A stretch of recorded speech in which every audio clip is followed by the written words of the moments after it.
What's going on, guys? Today we're going to learn how to set up a remote connection in SQL Server and go over some networking concepts. We're going to set up a VM in Azure, install SQL Server on it, and configure all the networking components and the VM itself so that you will be able to have a remote connection from your local machine to this VM to the SQL Server that is installed on this VM in the cloud.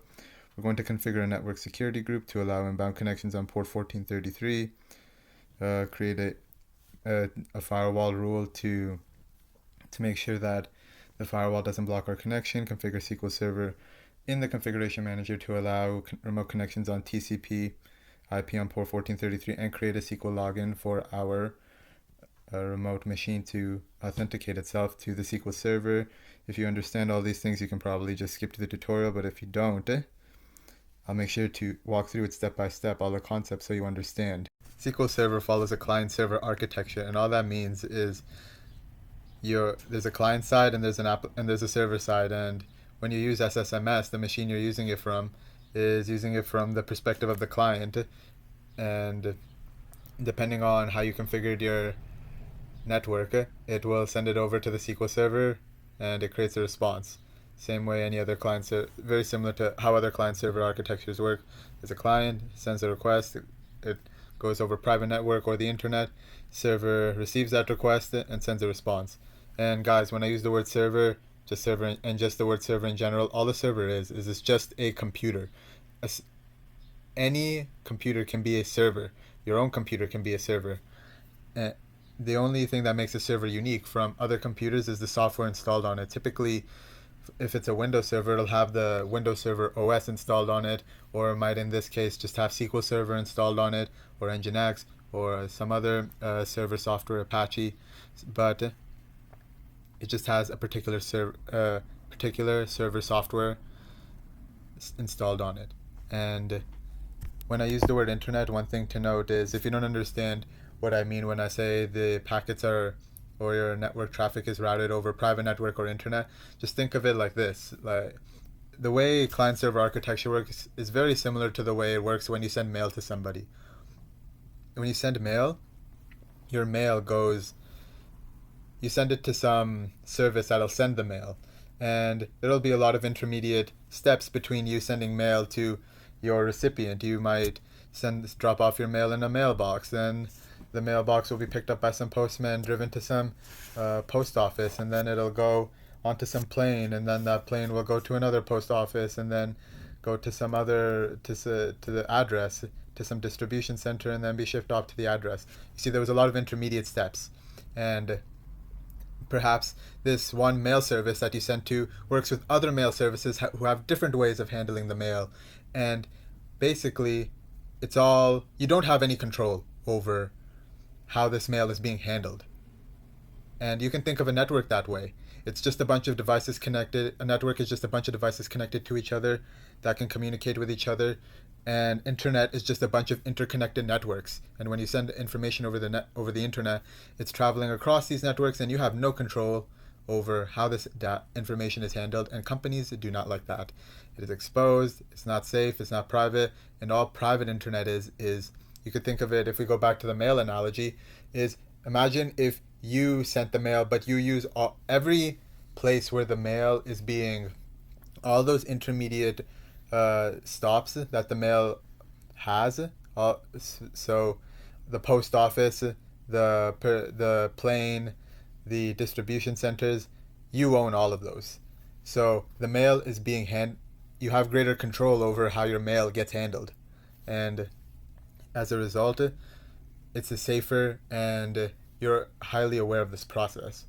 That's the difference between public and private internet. And private internet just means your own company has its own networking devices, and the network traffic will only flow through those devices, and we control very closely how your devices are able to interact with the public internet, because employees are still able to use Google and stuff like that. But that's out of the scope for understanding client server. All you got to know: client sends a request, server receives the request and creates a response. When we send a packet over the network, there's 4 details to note if you're not aware. So 4 pieces of information is the sent and received. There's the source IP, source port, destination IP, and destination port.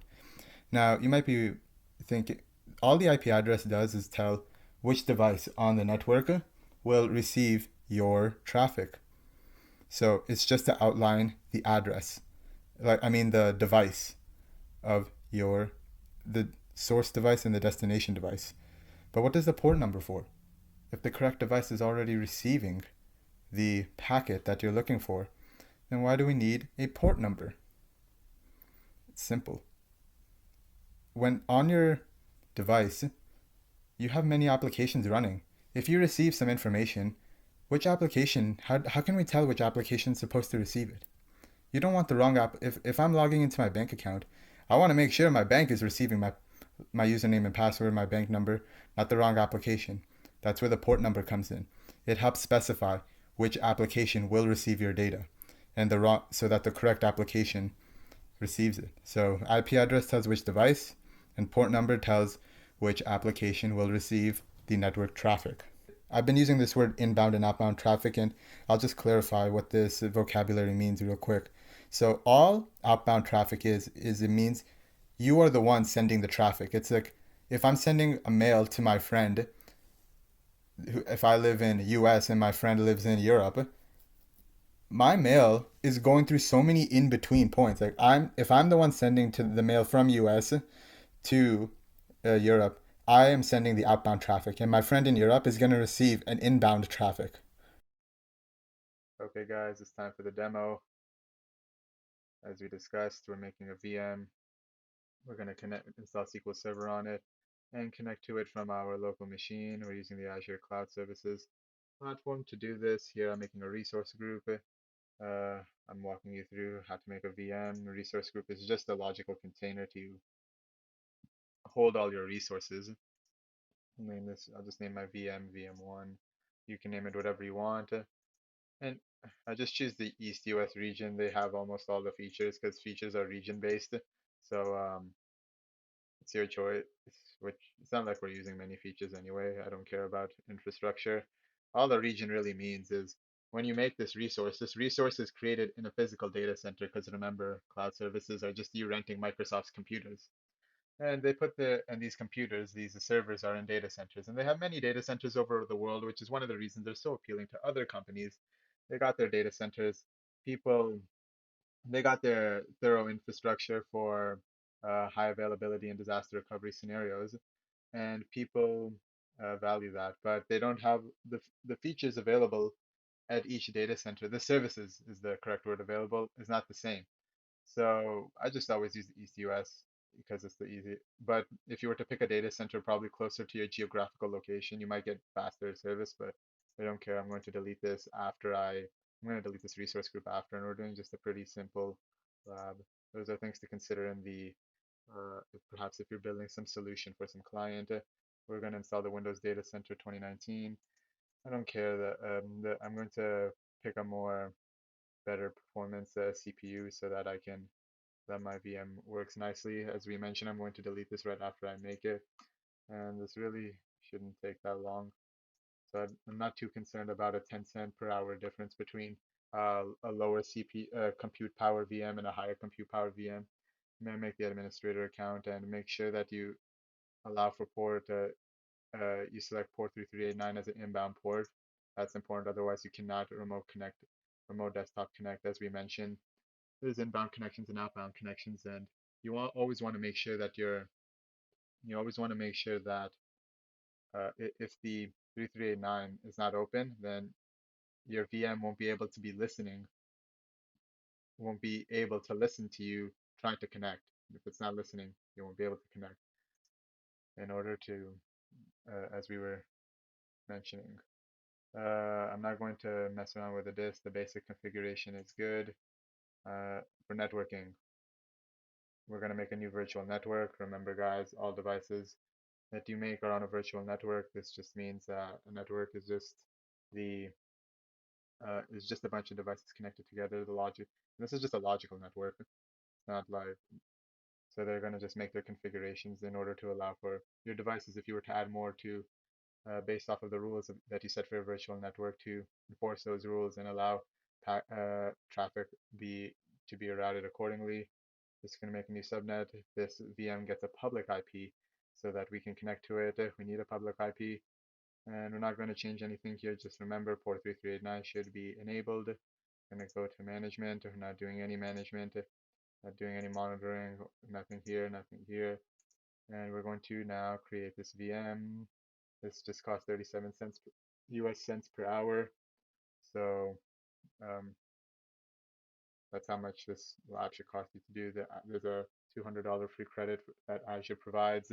There are many videos online that shows you how to make your own Azure account, and if you choose to follow along, or just do a pay-as-you-go subscription model in order to, uh, if you're okay with spending 37 of your own cents.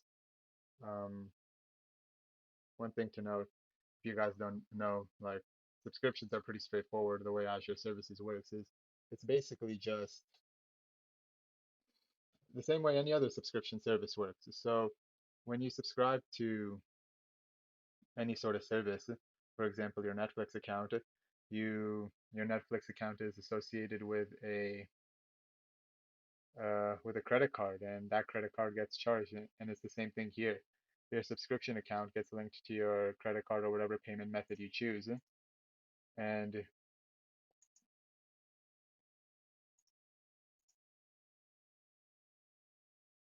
when you pay that way, and basically whatever resources we need to build some payment method for whatever resources you use on Azure's platform.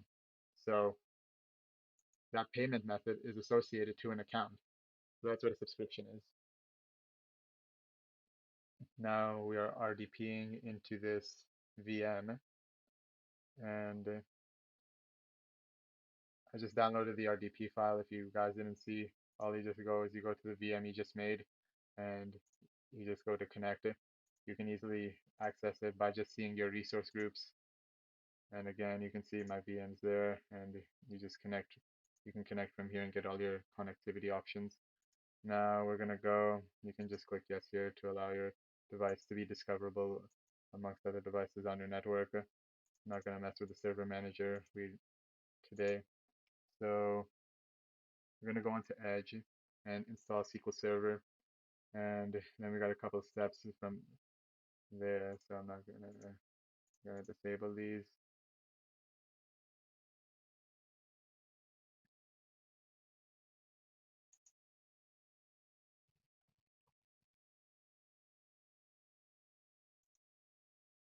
We download the on-premises version. This whole demonstration is to give you an idea of what it looks like in an enterprise setting when you work with SQL Server. So you can just put some details, whatever details you have.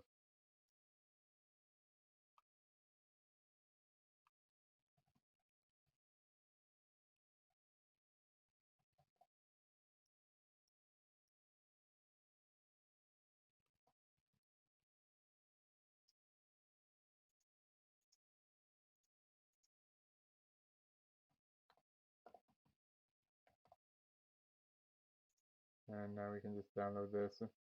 So this whole demonstration gives you an idea of what it looks like to actually work with SQL Server in a work setting, in a company setting. So the basic setup is more than enough. You don't need to do anything fancy for this demonstration, but this will give you an idea of what it's like working with connecting to a SQL Server in your work setting. So see, whenever you're using SQL Server on your local machine, um, your own machine is also playing the role of the server, but in a company setting, they'll have an own dedicated server, perhaps holding the SQL Server application that, and your own personal work device would just have SQL Server Management Studio installed on it to be able to connect to the server within your company. So you'll see the process of actually connecting to it and how it's set up in the background.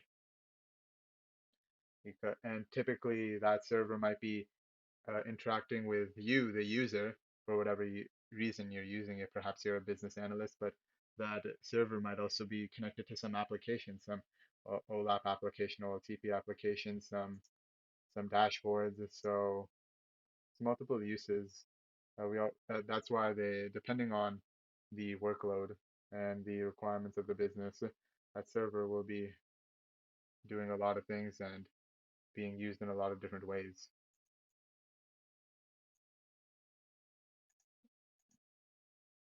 At the same time, I'm just installing SQL Server Management Studio because we can do both at the same time.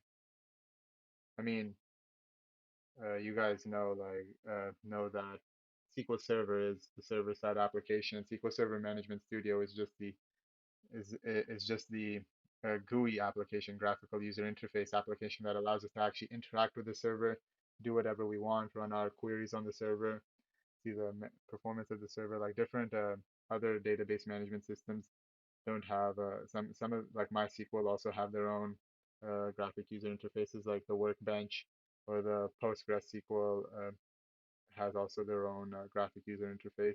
But certain don't. Some just use the terminal and or just the command line tool. And command line tool is available in also in SQL Server. You can interact to your Server through command line, but I think almost everybody prefers SSMS. So we're going to download that too. And then one thing you'll notice is while this is getting done, I'll show you, we're going to go through our steps. So right now, there's no SQL Server installed, but there's a couple things we need to do. So we need to go to our resource group, and you'll see here that it was one of our steps, as we described earlier, that we need to make a network security group rule, an SG rule, in order to allow us to, so that our virtual network doesn't block our connection. So see, here you'll see something important. If you go to the virtual network,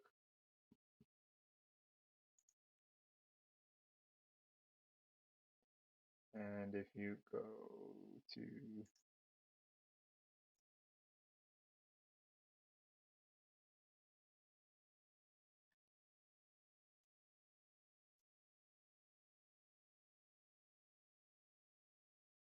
oh, network security group is a different resource, but it's part of the virtual network. So if you go to the network security group resource, I guess it's offered as a different service. It's offered as a different service in Azure.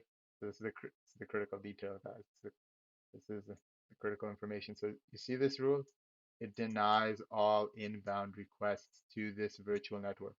This network security group rule is associated with this VM. So all inbound traffic will get denied. And how can we?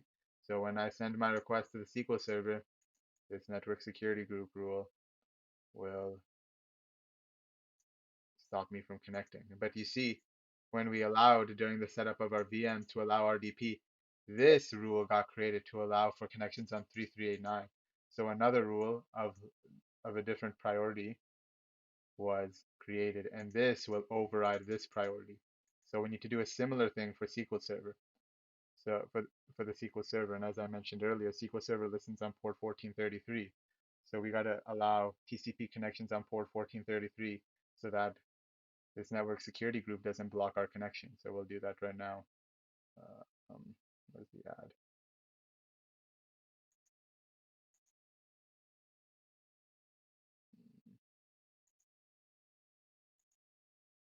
Okay, there. Okay, so we're going to add a connection. The source can be from any source.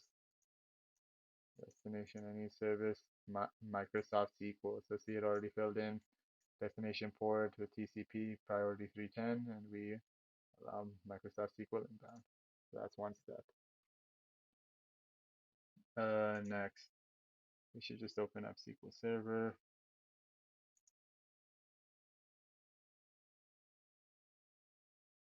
Now this is SQL Server on my local machine being opened up.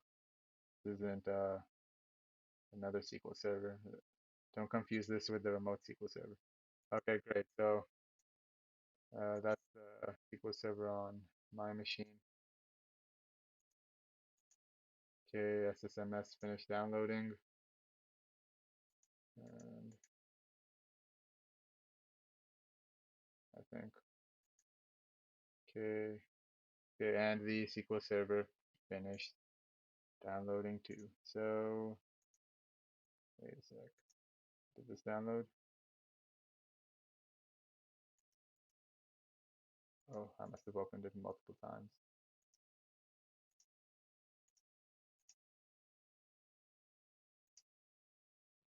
Okay, it's already downloaded, so you don't need to do this again. Whatever, let it do is it's okay. There's SSMS. So now you're gonna notice while this is loading, I'll also open up the configuration manager to show you, talk about the next thing I want to show you.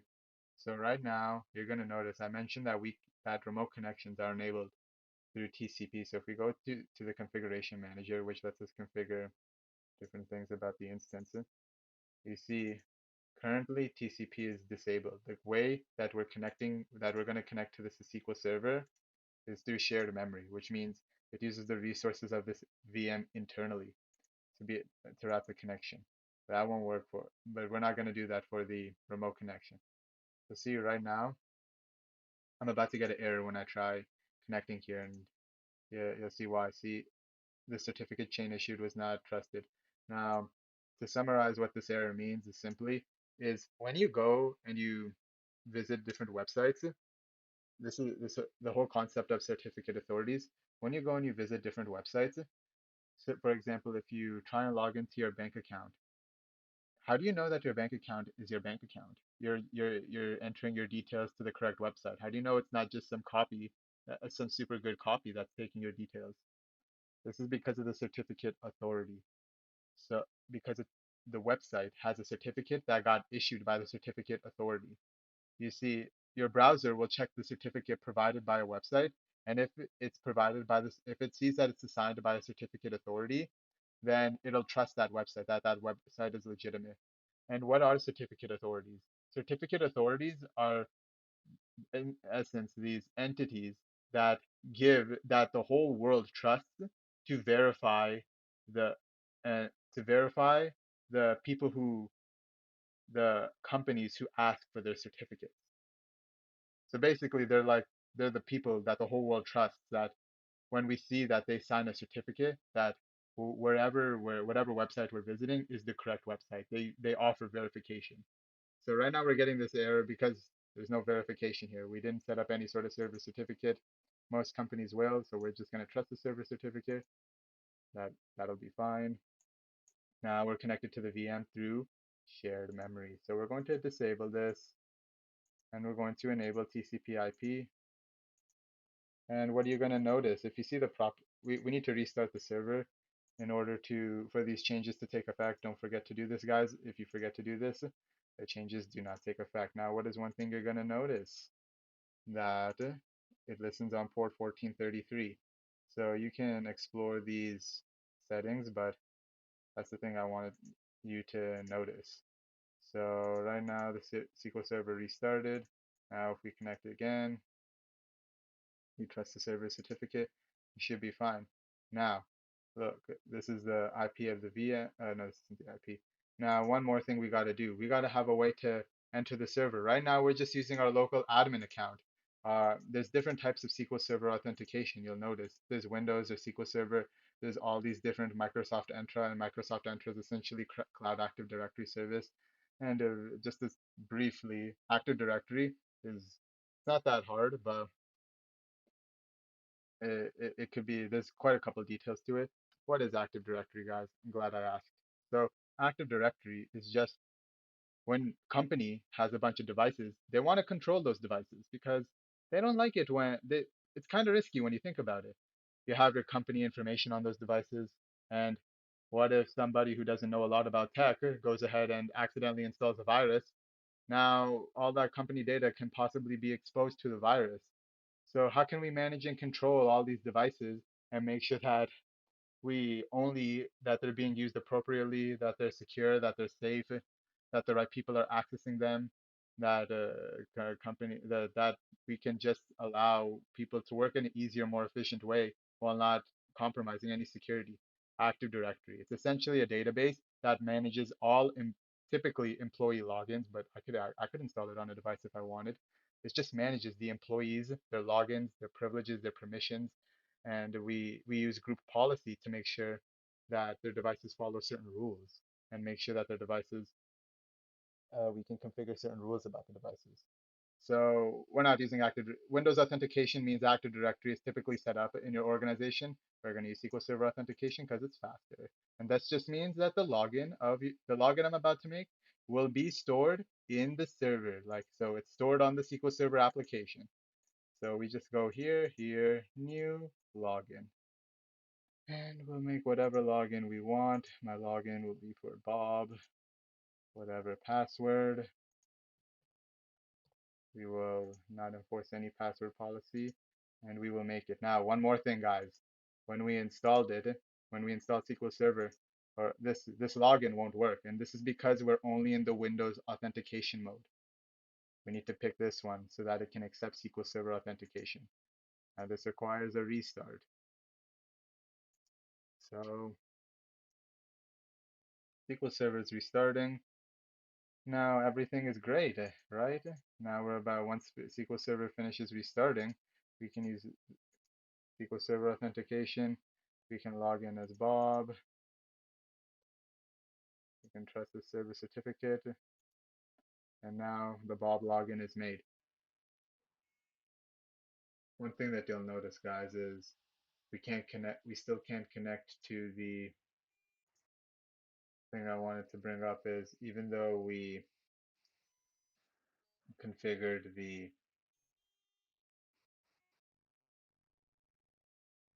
even though we configure the remote login, the SQL Server login, and we configure the network security group, we still cannot log in. You will notice my server cannot find, my local instance of SSMS cannot find that this VM. But wait, we're going to check something. We're going to see if we look at command prompt and if we ping that device, it'll send us a response. Everything looks fine. It'll send us a response. Here you'll notice that, let me just see something. It's good. Here you'll notice, oh wow, the request timed out. Oh, because it only accepts requests not on the on port 1433. I gotta send requests to that specific port. That's why the request timed out. But the point I'm gonna note is it's not, it can't connect. Server was not found or accessible. Now, the reason for that is there's one more thing we need to do. We need to configure the firewall rule. Every device, by default, most devices disable inbound traffic for security and privacy reasons. But here we're going to create a firewall rule and we're going to make a new inbound rule to allow for a a TCP connection on port 1433, and then everything will work just fine. We will allow the connection on all these networks, although uh, if you do public, you by default are doing domain and private. But yeah, the public is the more important one. Name, I'll just call this MySQL, MS SQL rule. And now that we made this, we will be able to connect. See, it immediately found it before it got blocked. And another way you can check if a remote connection on a certain port is a command in PowerShell, in an ISE, integrated integrated shell environment for PowerShell. You can do the test net connection,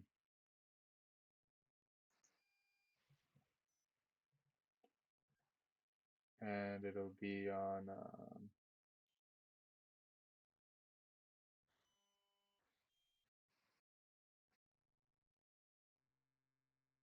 oh wait, no, I think it's just net connection. What is the thing called? There's a command.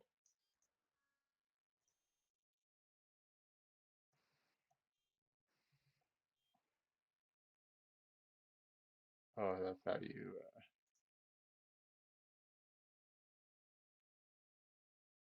I was close. So now it'll wait and you'll see it'll succeed now. And before it didn't because of that inbound firewall rule. So before the network security group, so there's four things to this. So see, it succeeded. So remember guys, there was four steps to this. There was the firewall rule. There was making the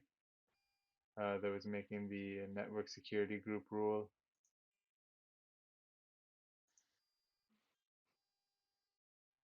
Right here. Oh, you can see also from the VM. And then there was making the SQL Server login, and there was configuring the configuration manager to allow TCP/IP at the application level. I hope you learned some